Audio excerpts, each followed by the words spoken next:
For the last 1600 years, Christians around the world remember the last days of Jesus' life during Holy Week.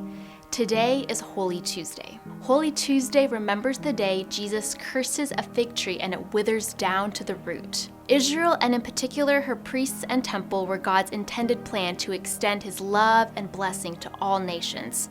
But the priests of Jesus' day made it impossible for foreigners to worship God. The faith of the religious elite had departed from its original purpose and was now a dead religion. Yesterday, we remembered how Jesus, with a whip in hand, challenged the religious establishment of Israel. Like Jesus, the prophets of the Hebrew Bible often spoke against Israel's priests and their leadership of the temple. Many, like the prophet Micah, described them as a diseased tree that from a distance looked healthy, but close up were rotten and infertile.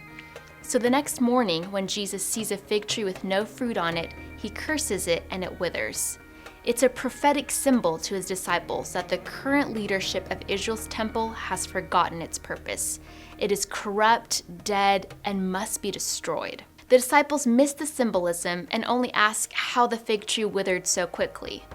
Jesus replies, "Truly I tell you, if you have faith and do not doubt, not only can you do what was done to the fig tree, but also you can say to this mountain, 'Go, throw yourself into the sea,' and it will be done." But Jesus isn't explaining how the disciples can go and curse their own fig trees or throw their problems into the ocean. He's telling them how the religious establishment of Israel will fall.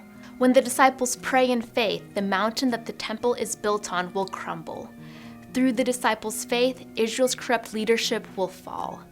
Jesus has come to cleanse the temple of its dead religion, and Jesus expects his disciples to share that responsibility. They are part of his rebellion against the corrupt religious status quo.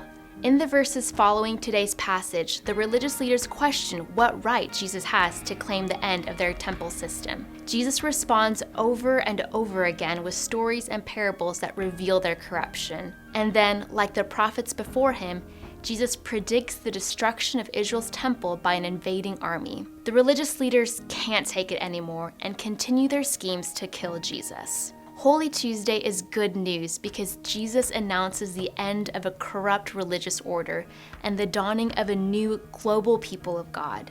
And more than that, he invites us to join him in both cursing dead religion and creating a new and indestructible church. And Jesus says the way we both do battle and build is through prayer. When we ask God in faith to tear down dead religion, he will. And when we ask God to build in its place a global church that cannot be destroyed, he will do that too. And God guarantees these prayers will be answered in Jesus' death and resurrection. Because Jesus dies, we know that all dead religion will one day be judged for its failures.